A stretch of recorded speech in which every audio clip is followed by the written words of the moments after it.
यसै ठाउँमा घुम्न आएको म एउटा परदेशी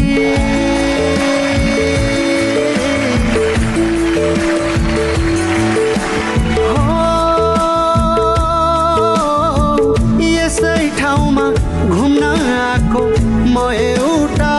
परदेशी